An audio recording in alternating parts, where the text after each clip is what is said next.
천태종은 불교의 가르침을 네 가지로 분류합니다. 첫 번째 종류의 가르침은 소승에서 설교하는 장교입니다. 장교는 생사에 대한 내용입니다. 생이 있으면 멸이 있습니다. 이것이 아함장의 진리입니다. 아함의 가르침은 광범위하게 생멸사제에 대해 설명합니다. 이 가르침은 인간계에서 새로웠습니다. 부처님께서 이것에 대해서 설명하시기 전에 사람들은 이에 대해서 전혀 알지 못했습니다. 사람들은 생멸사제의 진실에 대해서 부처님으로부터 배웠습니다. 이거는 인간의 조건인 생멸을 뛰어넘을 수 있기 때문에 가히 혁명적이라고 말할 수 있습니다. 두 번째 가르침은 무생에 대한 가르침입니다. 무생사제는 모든 법은 환영이라는 뜻입니다. 모든 법은 오직 화한 것이지 실제의 체는 공합니다. 이는 무슨 뜻입니까? 모든 법은 환영이고 화한 것입니다. 체가 공합니다. 여기서 모든 법은 모든 것을 의미합니다. 고통은 그저 환영일 뿐입니다. 여러분의 다리 통증도 환영입니다. 통증은 실제하지 않습니다. 환영이라는 의미는 여러분이 보는 것이 없다는 것입니다. 그것은 실제가 아니며 화하며 나타날 것입니다. 그것은 그저 존재하게 되었습니다. 그가 사랑한다고 말하는데 그것은 화하여 나타난 것입니다. 예전에는 거기 없었습니다. 실제의 체는 공합니다. 그래서 실제로 이를 꿰뚫고 진정 이해하면 여러분은 고통이 아님을 볼 것입니다. 집도 없고 멸도 없습니다. 도도 없습니다. 이것은 무슨 뜻입니까? 제가 전에 장교가 매우 경이롭다고 말했습니다. 그 이유는 우리가 모든 고통에서 벗어나게끔 하기 때문입니다. 그들은 그래서 그 지식에 집착합니다. 그들은 이것이 진실이라고 하고 이 진실을 움켜쥡니다. 이 지식에 집착하는 것이 뭐가 문제입니까? 왜 그렇게 나쁩니까? 사람들이 생멸이라는 새로운 진실을 발견했을 때 사람들은 이 작은 지식을 움켜쥡니다. 그들은 이 작은 지식을 자랑스러워합니다. 이것은 인간 조건의 문제입니다. 여러분은 아는 것은 아주 적지만 그것에 많이 집착합니다. 이를 좁은 마음이라고 합니다. 그것은 불교가 아닙니다. 모든 불교의 가르침은 여러분이 점차적으로 변화하게끔 돕는 것입니다. 여러분이 진전하기 위해서 무엇을 해야 하나요? 여러분은 이전과 현재의 지식을 놓아버려야 합니다. 여러분은 마음을 열어야 합니다. 여러분은 세계가 오직 이러하다라고 말하지 않습니다. 불교의 마음은 무한합니다. 그것은 팽창합니다. 어떻게 여러분은 지식을 무한이 되게 할 수 있습니까? 어떻게 무한한 지식을 얻을 수 있습니까? 이것은 매우 중요합니다. 우리는 그것을 아는 순간 내려놓습니다. 그 지식을 움켜쥐지 않습니다. 알지만 모르는 것과 같습니다. 그것이 부처님께서 말씀하신 것입니다. 알지만 그것에 집착하지 않습니다. 내가 틀릴 수도 있다는 뜻입니다. 이것은 매우 중요합니다. 나는 알지만 내가 아는 것은 별로 중요하지 않습니다. 하지만 인류는 지식의 집착함을 인지하지 못합니다. 세상의 모든 전쟁, 모든 고통이 지식에 대한 집착 때문에 일어납니다. 내가 당신보다 더 옳아. 그래서 나는 너에게 더 좋은 것이라고 믿기 때문에 내 뜻을 강요해도 괜찮아. 이것이 인류의 병입니다. 그것은 인류 역사상 가장 심각한 병 중에 하나입니다. 우리는 가난하고 전쟁을 하고 암하고 전쟁을 하고 말라리아와 전쟁을 합니다. 하지만 가장 심각한 범위는 작은 지식을 움켜쥐는 것입니다. 그것이 모든 악의 근원입니다. 부처님은 그것을 변화시키려고 하였습니다. 그래서 그는 인류에게 생멸사제에 대해서 가르쳤고 사람들을 자유롭게 하였습니다. 부처님은 해탈한 후에도 거기에 도달하게끔 도와준 그 지식에 집착하지 말라고 하였습니다. 왜냐하면 통교로는 더 나은 것이 있기 때문입니다. 이보다 더 많은 것이 있습니다. 열린 마음을 지녀야 합니다. 이것이 아라한 혹은 소승 수행자들의 병입니다. 그들은 법에 집착을 합니다. 그들은 그들을 해탈하게 도와준 지식에 집착합니다. 그래서 저는 이것을 작은 지식이라고 합니다. 부처님은 첫 번째 가르침인 장교에서 생멸사제를 설했습니다. 첫째, 고통은 모든 곳에 있습니다. 둘째, 집은 고통입니다. 고통은 계속해서 층마다 겹겹이 쌓입니다. 한 층을 제거하자마자 더 많은 고통이 밑에 있습니다. 끝이 없습니다. 그렇게 집은 무섭습니다. 셋째, 고통이 전혀 없을 때 고통은 멸합니다. 마지막으로 넷째, 진실은 그곳에 도달할 수 있는 방법이 있습니다. 생멸사제를 가르친 때가 소승장교의 시기입니다. 사람들은 가르침을 이해하고 그것을 수행했습니다. 그리고 그들은 인간의 조건을 뛰어넘었습니다. 인간의 조건을 뛰어넘는다는 건 무슨 뜻입니까? 그들은 윤회에서 벗어났습니다. 그들은 그들의 운명을 지배합니다. 소승장에서 아란에 도달하면 무학의 위치라고 합니다. 더 이상 공부할 필요가 없습니다. 저는 몇 명의 아란하고 이야기를 해봤습니다. 제가 물어보았습니다. 그래서 계획이 어떻게 되죠? 그들은 말합니다. 나는 더 이상 어떤 것도 할 필요가 없어요. 그래서 그들을 무학이라고 합니다. 그들은 이미 모든 것을 안다고 느낍니다. 더 배울 것이 없습니다. 그런 마음가짐입니다. 그들보다 훨씬 지혜롭고 뛰어난 부처님이 그들 앞에 있지만 그들은 모든 것을 안다고 생각합니다. 그들은 더 이상 어떤 것도 할 필요가 없다라고 생각합니다. 그들은 너무 빨리 만족했습니다. 부처님은 그것을 알고 다음 단계의 가르침에 대해서 말합니다. 그것이 통교입니다. 부처님은 말합니다. 고통은 없다. 고통은 실제가 아니다. 내가 고통에 대해 가르친 것, 그 지식은 실제가 아니다. 실제 고통이 전혀 없습니다. 집에 대해 가르친 것은 실제 집이 아닙니다. 멸에 대해 가르친 것은 멸이 아닙니다. 도에 가르친 것도 도가 아닙니다. 도가 아니라는 뜻은 무슨 의미입니까? 그것은 여러분이 생각하는 방식이 아니라는 뜻입니다. 고통은 고통이 아닙니다. 그것은 여러분이 이해한다고 생각하는 그런 고통이 아닙니다. 다른 말로 해서 그 지식을 내려놓으세요. 이것은 여러분이 생각하는 그런 것이 아닙니다. 왜 아라하는 작은 지식을 내려놓아야 합니까? 왜냐하면 이것이 그들이 진전을 가로막기 때문입니다. 그것은 매우 중요합니다.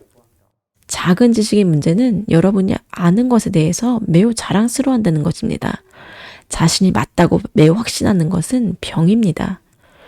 부처님은 소승의 가르침을 이해하며 그것을 내려놓으라고 했습니다. 여러분이 아는 모든 것을 내려놓습니다. 첫 번째 중요한 단계는 법상을 내려놓는 것입니다. 이는 진정한 출세관의 지혜가 있는 사람들을 위한 것입니다. 출세관적인 지혜가 있는 사람들은 출세관적인 지혜마저도 붙잡지 않습니다. 이는 매우 불교적입니다. 내려놓는 것은 어렵지만 그렇게 할 수 있으면 여러분은 진정한 지식을 전수받을 준비가 되었습니다. 여러분은 깨달음의 법에 대해 가르침을 받습니다. 어떻게 내려놓습니까? 자신에게 말합니다. 내가 아는 것은 전체 진실이 아니다. 그것에 너무 확신하지 말아야 합니다. 나를 믿지 않습니다. 나를 중요하게 여기지 않습니다.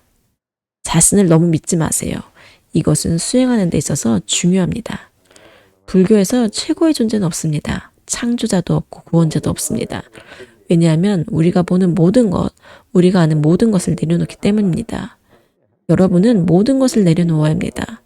명상할 때 내려놓는 것은 가장 중요합니다. 모든 것을 내려놓아야 합니다.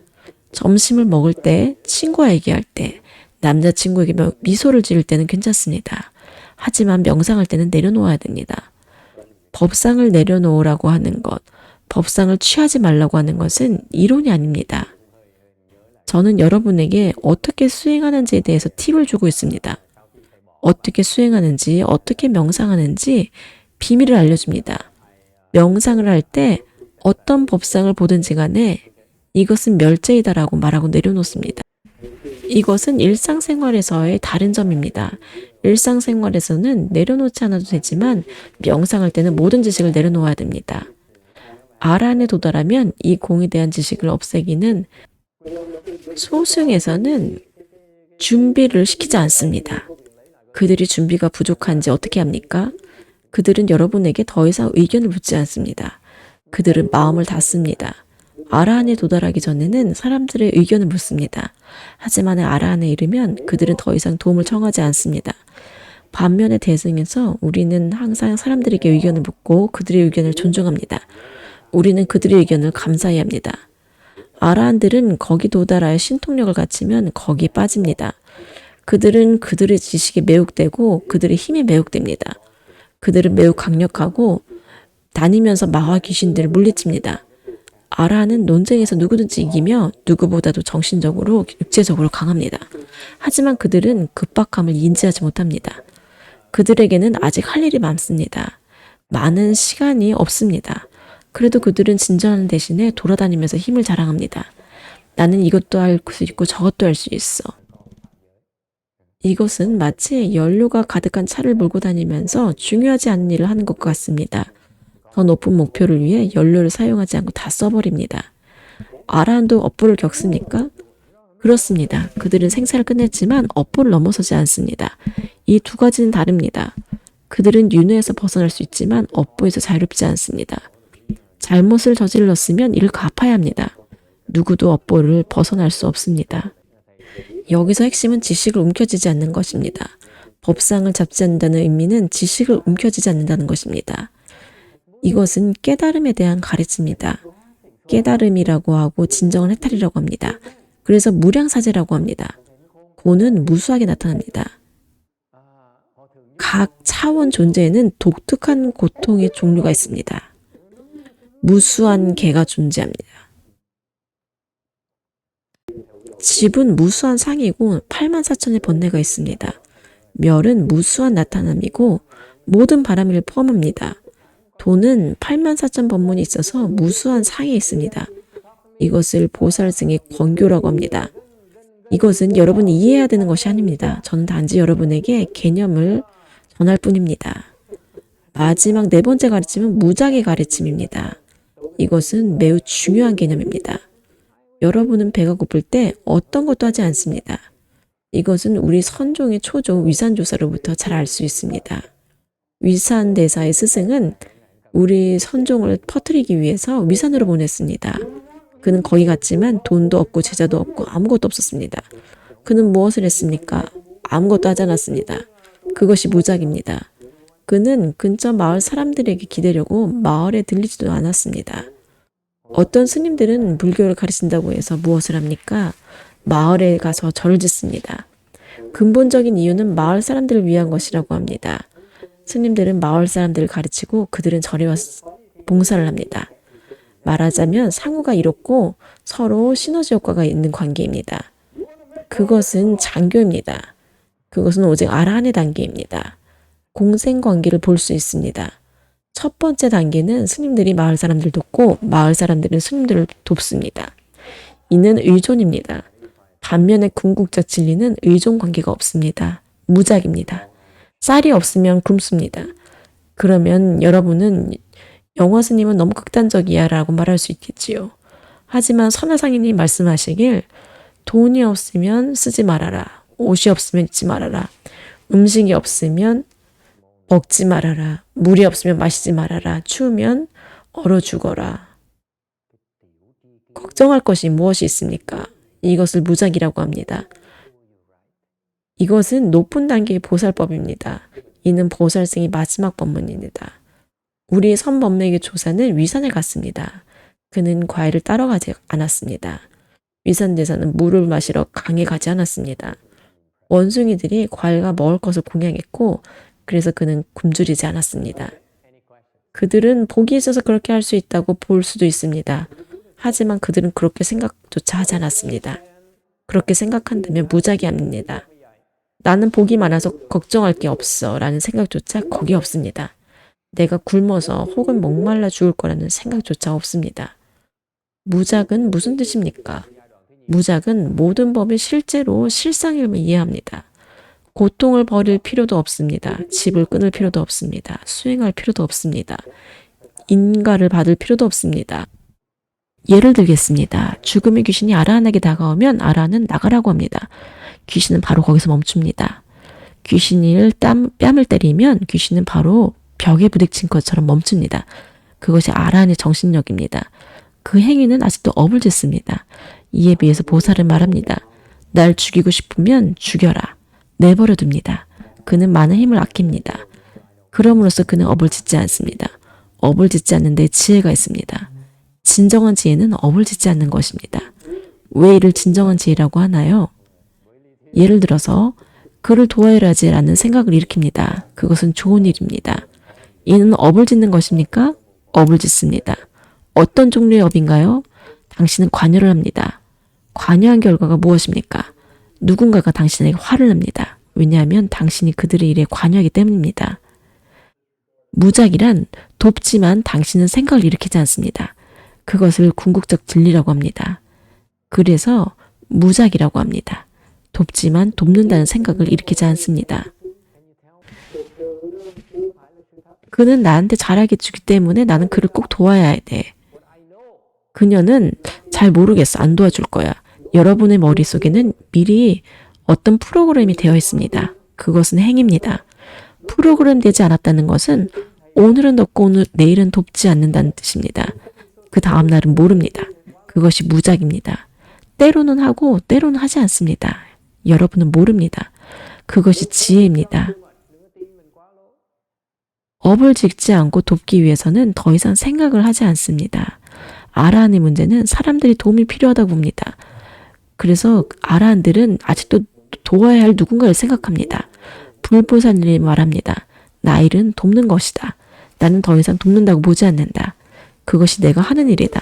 아침에 일어나서 숨을 쉬고 그때 생각을 하지 않는 듯이 나는 사람들을 돕는다. 여러분이 숨 쉴 때 생각하지 않듯이 그렇게 생각 없이 행을 합니다.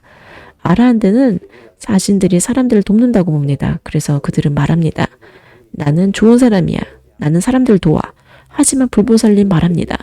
나는 내가 좋은 사람인지 잘 모르겠어. 하지만 사람들을 도와. 불보살님은 좋고 좋지 않음, 돕거나 돕지 않음에 대해서 집착하지 않습니다.